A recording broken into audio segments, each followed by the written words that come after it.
Pag-aaralan po natin ngayon,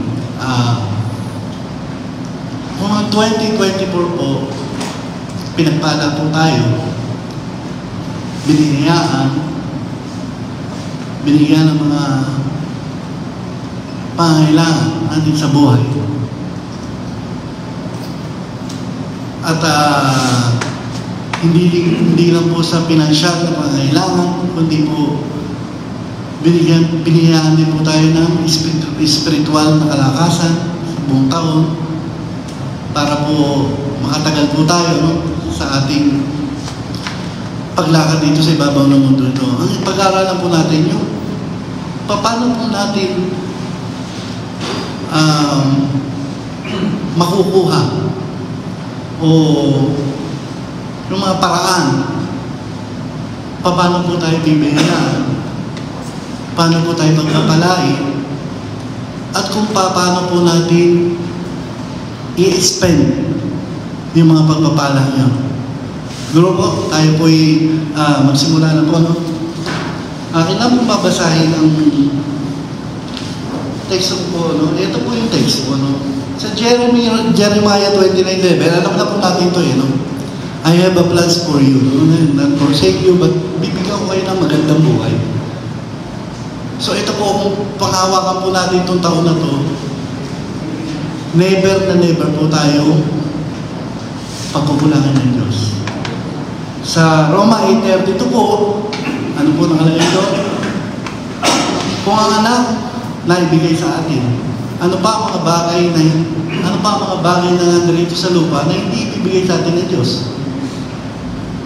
So lahat po, no, nakalaan na sa atin.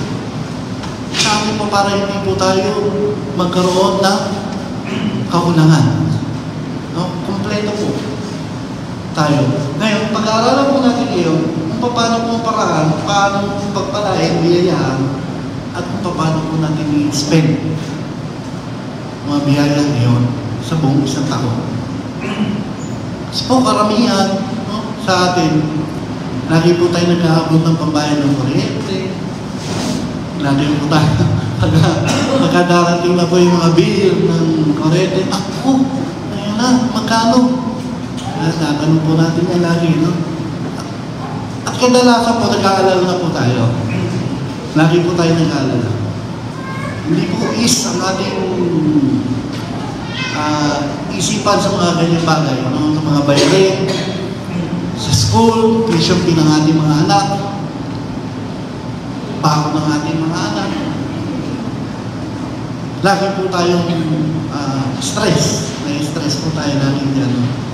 So, ito po ang paraan ang binigay po sa akin, no? Ng Diyos. Ang una po paraan, para po hindi tayo kapusikot, biyayaan po tayo pagpalain, at kung paano po natin spend. No? Ito po yun eh. Dual po ito, dual. No?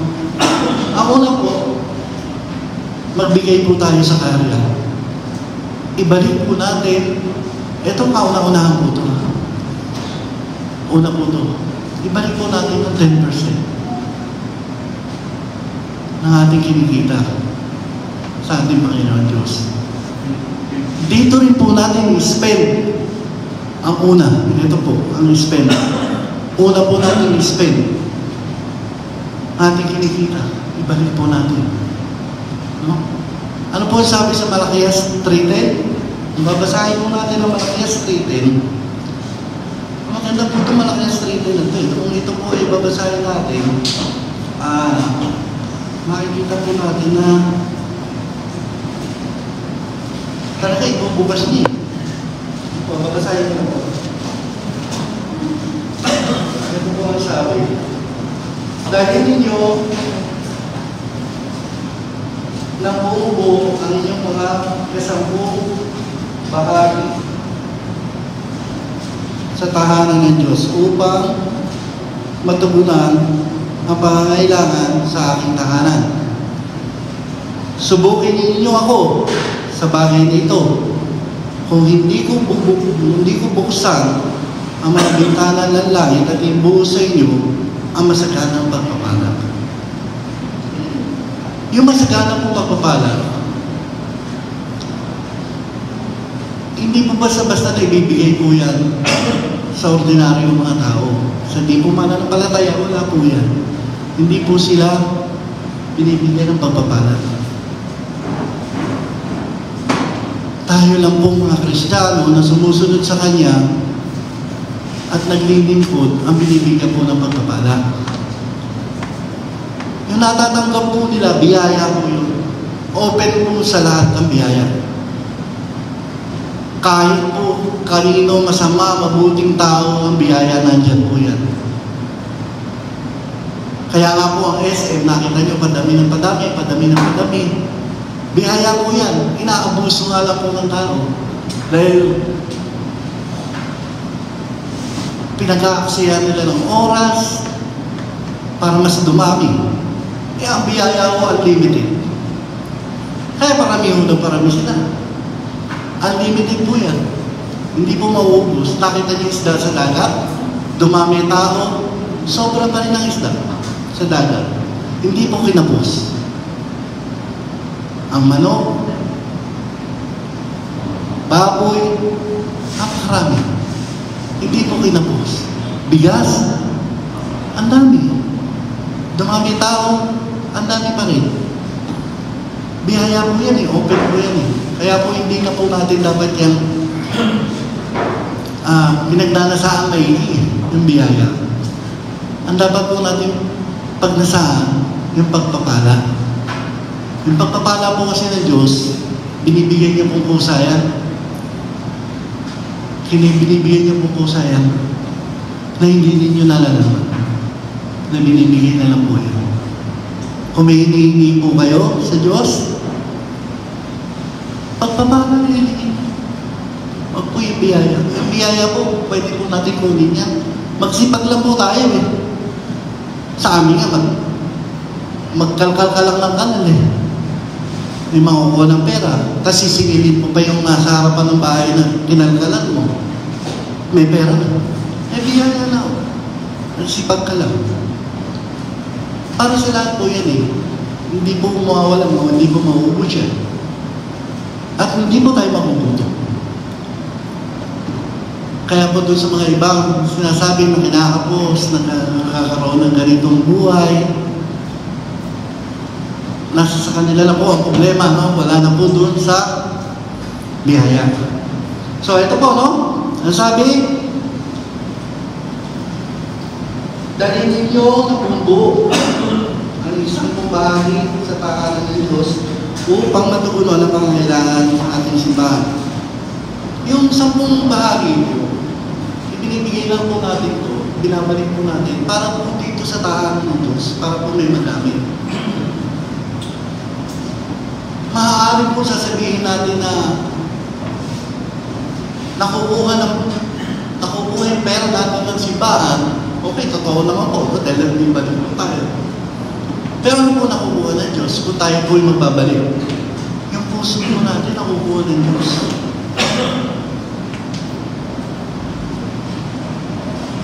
Yung puso natin, kasama na po yung paglilingkod natin, na ibabalik po natin sa Diyos.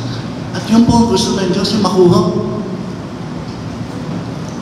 Yung puso natin na magbabalik ng 10 bahagi ng ating kinikita na hindi po tayo malungkot.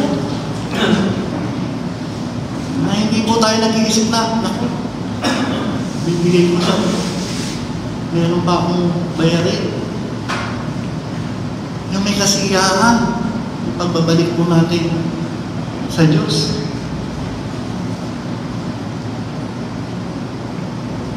Yung po yung rason kung bakit po tayo binibigyan ng Diyos ng biyaya.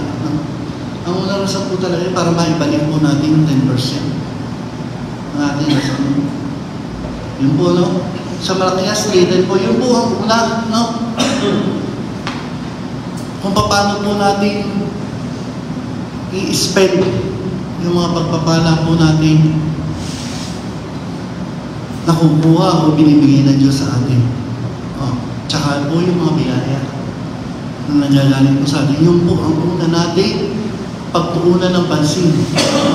Ito po ang ating may bibilin po tayo ito. Punta po tayo sa church, bigay po natin yung 10%. Ito po yung isang pagsunod. Nakagustuhan ng Diyos na pag ikaw sumunod, nakikita niya yung puso mo, na nakikikristo ang puso mo. Wala doon sa, kasi kung saan ang pinahalagahan ninyo, nandun po yung puso natin. Kadalasan. Ngayon, kung pahalagahan po natin ng pagbabalik, na ikaw po, nasa Diyos po ang puso natin. Ang puso po natin nasa Diyos. So yun po, una, para po ba tayo pagpalain, balik po natin yung ating 10% sa ating Panginoon Diyos. Pangalawa po, para po tayo pagpalain this year at biyayaan ng Diyos, alagaan po natin yung ating pamilya. Ayaw na ayaw po ng Diyos na ang pamilya po natin hindi nagkakasunod. Ayaw na ayaw po ng Diyos yan. Makikita po natin kung gaano kamahal ng Diyos ang ating pamilya. No? Sa 1 Timothy 5:8 po, basahin po natin. 1 Timothy 5:8.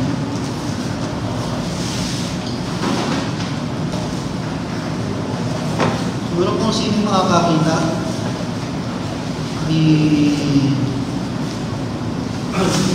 pakibasa lang. 5:8. Natagpuan kung ang sino man ay hindi nagkakagundi sa mga sariling kanya, lalo-lalo lang sa kanyang sarili, sa bayan, ay tumatanggi siya sa pamananampalataya at lalo masama kaysa hindi sumasampalataya. Ayun, nakita po natin, no? Kung hindi po natin aalagaan ang ating pamilya, mas masama pa raw tayo sa di mananampalataya. Kasi may mga di mananampalataya, inaasikaso ang pamilya. Makikita niyo rin naman po yun. Meron po di mananampalataya, ayos po yung pamilya. Makikita niyo po yung ako, marami po akong nakita sa amin. Yung isa po, nakita ko, cycle driver po ito. Mahirap po ito. Maasa lang po ito sa padyak maghapon eh. Pero, ayos yung pamilya niya. Yung mga anak niya, makikita niyo po, sumusunod sa kanya. Ang anak niya, nakatapos na isa. Nasa grade 12 na isa. Walang bisyo. Ngayon, kung tayo po, na mananampalataya, ay hindi po natin naalagaan, dahilan po tayo dito. Ang mga di mananampalataya na ito.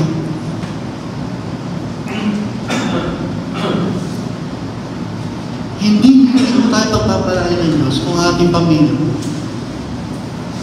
Hindi po tayo nakakasundo.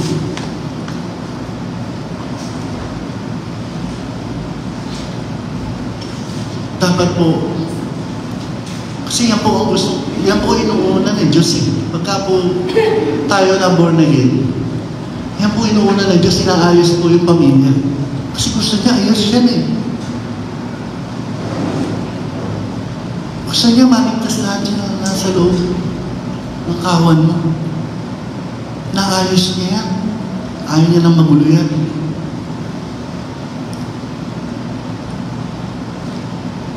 Kaya nga po, minsan naisip ko rin naman po, ba't naman ako may katigasan ng ulo? Ba't naman po yung sa cycle driver, hindi naman po siya nililikod sa Diyos. Sa cycle lang naman po maghapon, hindi naman po nag-church. At yung mga bata masunog rin. Nasa tatay. Kung naisip ko po, siguro yung mga bata po kasi may sariling isip na rin naman po yan. Baka sakali, baka po nakita ng mga anak Ang hirap ng ama. Kung paano yung hirap ng ama, siguro nakita. Kaya po, gano'n na lang yung pagtugon nila doon sa kanilang ama. Kaya napakapapalad po, no? Magkaroon ng mga anak na nakikita yung hirap ng magulang. Makikita yung hirap ng magulang nila. Napakapalad po, no? Yung pamilyang gano'n. So, pray po ang Diyos, ha? Dito po, nakalagay po ng 5:8, no? Kailangan po, yung pamilya, ayusin po natin. Para po tayo pagpalain, biyayaan, no? At dito po natin i-spend yung mga biyaya at pagpapala binibigay ng Diyos. Isa po ito, no? Ating pamilya. Pangalawa po yan. Spend po natin. Ano pa ang kailangan ng ating mga anak? No? Mga sa tuition fee, mga damit, lahat po yan. No? Provided naman po ng Diyos yan. Hindi naman po nakukulang ang Diyos yan. Tayo lang po ang naghihigpit, no? Pero provided po yan. Provided po ng Diyos yan. No? Sabi nga po sa akin ni Pastor Willie dati, no? Inaalala ko na po yung anak ko, pag college. Ano, basta paano yan pag nag-college? Eh ngayon pala, ang mahal na. Way back, lumang church pa po ata tayo. Sabi sa akin, Pastor, huwag mo intindihin. Pag dumating na yung panahon na yun, meron na yun. Nandun na meron na yun. So, sabi ko, pinakawakan ko po yun. May nang dumating ko, ito meron naman mo pala. Sobra na nga po Yung tuition fee po ng anak ko, ngayon, medyo may kalakihan po, no? Meron na po kami naipon. Para doon sa tuition fee. Hindi ko po tinatanong kay Tessie kung magkano na yung naipon, o ano lang. Hindi ko po nag-intindi kasi yan Inahaya ko po ang Diyos kumilos dyan. Hindi ko po tinatanong, pag bayad ng kuryente, para na siya, mag-isip siya na mag-isip. Kung gusto niya, pero ako, hindi ko iniisip. Kaya nga po, sabi sa akin, parang lagi mo na lang binabaliwala. Pero hindi ko po kasi iniisip, ayaw po ma-stress sa mga ganyang bagay. Kaya po ako, lagi ako masaya, ayaw po malungkot. No? Ayaw po ma-stress, hindi ako nag-iisip na ganyan. Bahala siya kung gusto niya mag-isip. Basta kami, trabaho lang ng trabaho. Sige, tinta ka, umaga, punta ka roon, trabaho roon. Ayun, balik-balik lang. Oh. Pero baka isipin ko pa yung babayaran ko, hindi na dapat isipin niya. Bahala siya kung gusto niya mag-isip. Pero lagi naman meron. Danas na po namin Yung bahay po namin, no? Kwento ko po sa inyo to, ha? Pinabless po namin kay Pastor Pibinyan. Pinangawa ko rin po ito, no? Sabi ko, inalo mo na, meron po ba tawag doon? Ang blessing yung dedication din, dedicate yung bahay. Sabi ni Pastor, nung matapos na manalangin, natapos na lahat, no? Ang sabi ni Pastor, eto, huwag nyo nang problemahin yung pag-ulo. Kasi dinedicate na natin ito sa Diyos. Diyos naman na mag-ulo yan. Sabi ko, pinangawakan ko po ngayon yan. No? Alam nyo, ni isang buwan sa 8 taon, hindi po kami sumalag. Ni isang buwan sa buong 8 taon, hindi po kami sumala ng pagbabayan. Diyan, nag-aaral pa po yung mga anak namin. No? Ang tindahan lang po namin nandun, ang liit. Sa pote, ang liit lang po. Ngayon, kung iisipin ko po kung paano nangyari, ay bahala na po ang Diyos doon. No? Kilos niya na po yan. Hindi ko na po galaw yun. Basta kami, trabaho lang. Trabaho. Bahala na po ang Diyos. No? Huwag niyo na pong problemahin. May stress lang kayo. Meron naman po. Basta sumunod lang po tayo, no? Sumunod lang po tayo. Alagaan po natin pamilya natin. No? Lagi po natin tatandaan po yan na gusto po lang Diyos, buo po yung pamilya. Gusto po ng Diyos yan. No? Sige po. Pangalawa po, doon po natin gagastusin. Ano po, no? Una, no? Kung tayo po'y pinagpala, binigayaan, spend po natin una 10% sa ating Panginoon. Pangalawa po, spend po natin sa ating pamilya. No? Pangatlo po ito.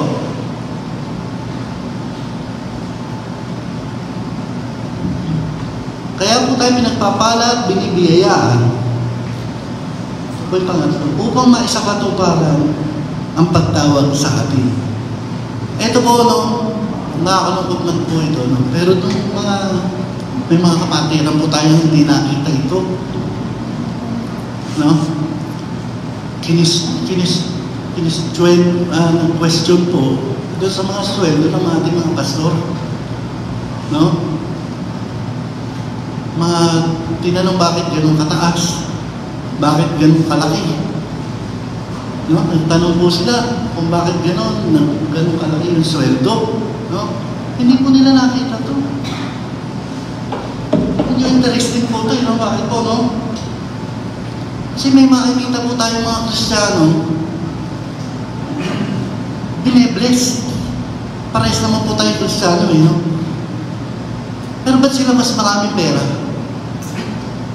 Ba't sila may kotse? Bakit ako tricycle? Bakit ako walang sasakyan? Bakit ako naglalakad? Pero parehas naman kami. Parehas naman kami naglilingkod. Bakit po gano'n? Diba parang nakaka-intrigue, no? Bakit gano'n eh? Pero ito po, no? Kaya po ganoon, kasi po meron pong requirements ang Diyos na ibinigay doon po sa pagtawag sa atin. May requirements po. Kung ang requirements po, no, ng ating pastor, ng mga nakakaraan, ganun po kalaki ang sweldo. Bakit po? Kasi po may pinag-aaral. May pinag-aaral po siya. Minsan nga po, naipulpito niya nga po, di ba? Sabi niya, bakit wala nang ano sa kanila, yung tawag po yun, ibigay? Love gift? Bakit po nang wala na nagla-love gift daw, sabi ni Pastor? Pinulpito niya po yan. Bakit daw po nangyari yung gano'n? Ba't dati raw laging meron? Ba't nung nagtagal daw wala? Ano nga sabi ng Pastor? Natapos na yung mga anak eh. Yung po yung requirements eh. May requirements po para po tayo makapagpatuloy sa Diyos. Kung ano po yung requirements po natin. May requirements po ang Diyos na binibigay po sa atin. Para po yung pagtawag sa atin, matugunan niya at makapagpatuloy po tayo. Halimbawa po, messenger. Messenger po tayo ng isang kumpanya. Ano po ba requirements niya? Ano pala may sasakyan? Para po madala niya yung mensahe na mabilisan doon sa kumpanya nung may kung ano mang transaction meron. Di ba? May kailangan na sasakyan. Ganon din po sa atin yun. No? Kung ang requirements po natin, no, para pa po tayo makapagpatuloy. Halimbawa po sige po, may mga sasakyan naman po. No? Kung may mga sasakyan po sila. Kasi po yun yung requirements. Para po makapagpatuloy sila. Ako po ba tricycle? Yun na requirements eh. Binigay sa akin yun kasi yun na requirement. Ito, requirements mo dito. Tricycle ka lang. Hindi ka naman kailangan kung magandang kotse. Sa kote ka lang. No? Ganun po requirements po yan eh. Kaya po wag po tayong mag-isip ng kung ano-ano. Kung bakit sila meron, tayo wala. No? Kaya nga po sabi ni Pastor ng nakaraan, wag na po natin ikumpara yung sarili natin sa iba. Huwag po natin ikumpara. Yung requirements po natin yun po eh. gusto nyo tumaas sa requirements ninyo, maglingkod po kayo ng maglingkod sa Diyos. Baka bigyan po kayo ng Montero. Baka bigyan po kayo ng kotse, bahay. No? Maglingkod po kayo ng maglingkod sa Diyos. So ito po, no? Ayun po, no? Paano po natin i-spend? O, yung requirements po. Ano ba yung requirements ng Diyos? Go ahead po tayo. No? Kung kailangan natin ng sasakyan, requirements po ng Diyos yan, bumili tayo. Natutuwa nga po ako sa atin, di ba? Kinulang tayo ng sasakyan. Nung di ba? Ginawa niya, biyahin niya na yung sasakyan. Di ba? Pinabiyahin niya. Ano po eh, may mga requirements talaga na para gamitin. Kaya binibigay po sa kanila. Ngayon sa atin po, kung wala po tayo sasakyan, yun po requirements na kailangan nyo maglakad, taroon, pumasyal dito, okay na po yun. No? Yun po requirements. No? May requirements po Diyos. No? Huwag po tayong magtampo o kung ano na yung isip natin na kung ano-ano na bakit sila meron ako wala, bakit sila may ganito, may ganyang bahay. Yan po requirements na yan po para makapagpatuloy po tayo. No? Yun po yung requirements. No? Marami po yan. No? Nakakalungkot na po, hindi po nakita yung mga ating mga patiran, yung mga nakakaraan. No? Yung requirements po ng Diyos. Kung bakit po ganun. No? Pangapat po, para po tayo paano po tayo pagpapalain at paano po tayo bibiyayaan at paano po natin i-spend ang mga biyaya at paano binibigay po sa atin to help others po. Kailangan po natin tumulong sa nangangailangan, lalo-lalo na po sa ating mga kapatiran. Sige po, basahin po natin, no? Deuteronomy 15:10 and 11. Deuteronomy 15:10 and 11. Nakalagay po dyan.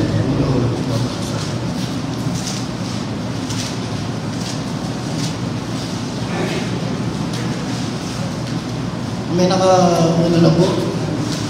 Basahin na po. 10-11. Pagkakit niyo sila malubog sa inyong malooban at pagpapalain kayo niya sa lahat ng inyong gagawin.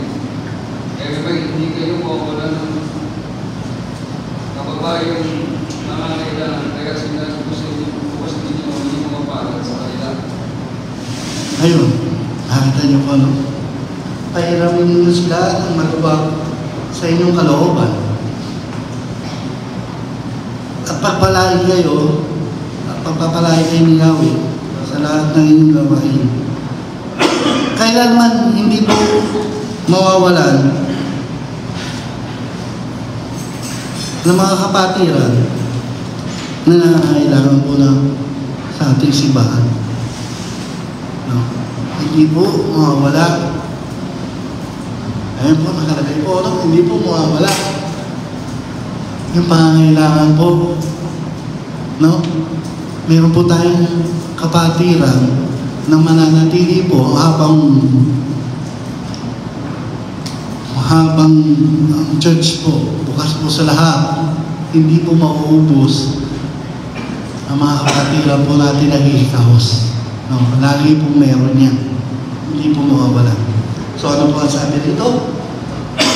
Pahiramin ninyo sila ng maluwag sa inyong kalooban. Ayan po, maluwag po, ha? Baka bibigay kayo, maangal kayo. Mamaya, maangal kayo, sabihin nyo, ito naman, hingi na naman. Ha? Baka mamaya, maangal kayo, bibigay kayo, ha? Kailangan maluwag po sa ating kalooban, no? Kailangan po, kung paano tayo magbigay sa Diyos ng 10%, ganun din po kalooban natin doon sa ating mga kapatiran. Pagka po tayo nagbigay. No? So, ano po nakalagay dito? Tapos pagpapalain po tayo ni Yahweh. Ayan po yung pagpapala. No? May pagpapala po as well as may gastos. Nakita niyo po, may gastos, may pagpapala. May pagbibigay, may pagpapala.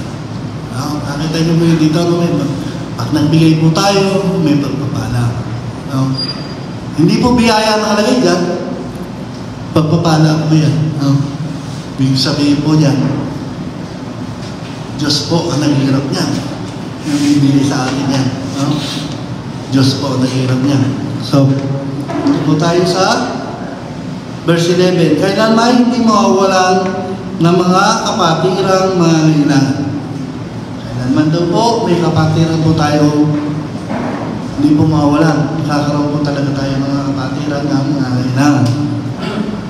Kaya sinasabi ko sa inyo, ibukas ninyo ang inyong mga palad sa kanila. Kaya, hindi po ako may sabi nito, ha? Po, ang Diyos po may sabi nito, na ibukas po natin sa kanila. Siguro naman po, meron naman po tayong pag-aaral, pag-iisip, na kung paano po natin sila tutulungan. Yung biblical way naman din po, no? Meron naman po tayong pag-aaral po dyan. No? Marami na po tayong pag-aaral na naipulpito na po nila pastor tungkol po sa pagtulong sa ating mga kapatiran. No? Siguro po alam na po natin yan.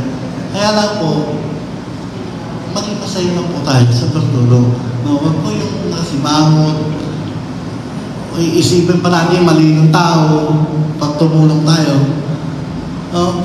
Huwag na po natin isipin yung mali ng tao kung tutulong po tayo. No? Kung tumulong na lang po tayo, huwag na natin isipin yung mali na ginawa. No? Para po mas maluwag sa kalooban natin. Pag inisip po natin yan, masakit na masakit ang kalooban mo habang nagbibigay kayo. Baka hindi nyo pa maibigay. Baka hindi nyo pa maibigay. No? Inisip po natin yan. O, pang-apat po, ito po 5. Ito po gusto natin lahat no? Ito talaga po gusto po natin. Para po ma-enjoy natin. Yan. Huli po ito, no? Nakita niyo po huli? Yung enjoyment natin doon sa ating mga nakukuhang mga pagpapala, biyaya. Ito po huli. Bakit po ito ulit? Kailangan po matugunan po natin itong 4 na ito. Bago po yung enjoyment natin. Kaya matugunan po natin ito. Yung 10 bahagi, ibigay po natin. No? Sa pamilya po natin, ibigay po natin. Para po maisado para yung ating pagtawag po sa atin, kailangan po natin pag-spend din po ng pera yan. Pangatlo po, to help others. Kailangan po tulungan po natin. Yung 4 na yan, no? Bago po ito, enjoyment doon sa pagpapala at biyaya na ibinibigay po sa atin. Basahin po natin po, Ecclesiastes 5:19. Ito po maganda eh. Ecclesiastes 5:19. Siguro po,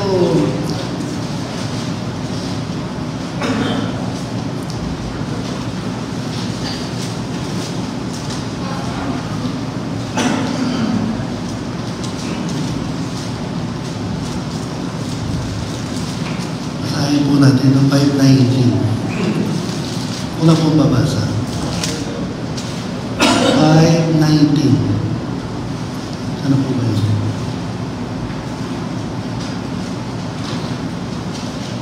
Ito.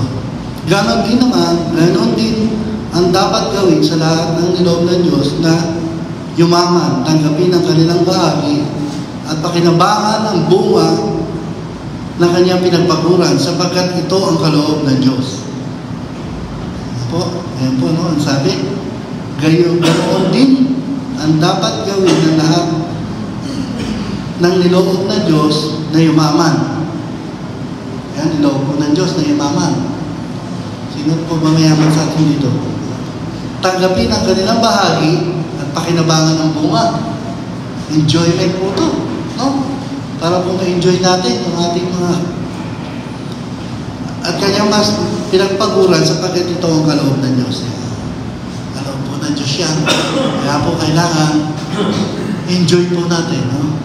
Enjoy po natin. po dun sa waldas na po marami po. Meron po tayong isip na biblical way para po mag-enjoy dyan sa mga perang binibigay po ng ating Panginoon. Isa nga po, ako po, sa totoo lang, tatapitin ko na po kayo. Hindi po ako nagkakapera ng malaki. Hindi po ako nagkakapera ng malaki. Akala nila. Kasi po, nag-iipon po ako, no? Nag-iipon po ako ng konti. Tapos, pag may naipon na po ako, no? At may nakita po akong kapatiran, at mayroon ako konting ipon, inaabutan ko po yan. No? Inaabutan ko po siya. Wala po ako, hindi po nga, wala po akong pera. Hindi po ako nagkakaroon. Ayan, nakatawa din. Nakita nyo, natatawa ko. Akala ko nagkakapera ako. Nag-iipon po ako. Kamukha sa kam. October pa lang ako pa sa kam. Kasi alam ko po magkakaroon ng gastos. Na October pa lang, nag-iipon na ako pang-unti-unti. Pagdating po sa kam, kung magkayaan, magkaroon ng ano, ganito, mayroon po ang gastos. Kaya nga po marami pang marami. Marami pang maraan para po tayo pagpalain at biyayaan ng Diyos. Marami pang maraan. At hindi po magkukulang ang Diyos yan. So kailangan po, no, bago po tayo mag-enjoy, no, bago po natin spend o mga biyaya at pagpapala na ating natatanggap po, no, lalo na po itong 2025, no? 2025 po, no? Unang-una po, no? Ang paraan, paano tayo pagpalain, paano tayo biyayaan, at paano po natin spend. Unang-una po, magbalik po tayo ng 10% sa ating Panginoon, no? Pangalawa po, alagaan po natin ating pamilya. Pangatlo po, para po sa tuparan yung pinagagawa po ng ating Diyos sa atin, kailangan po natin mag-spend, no? Ang pera po riyan, no?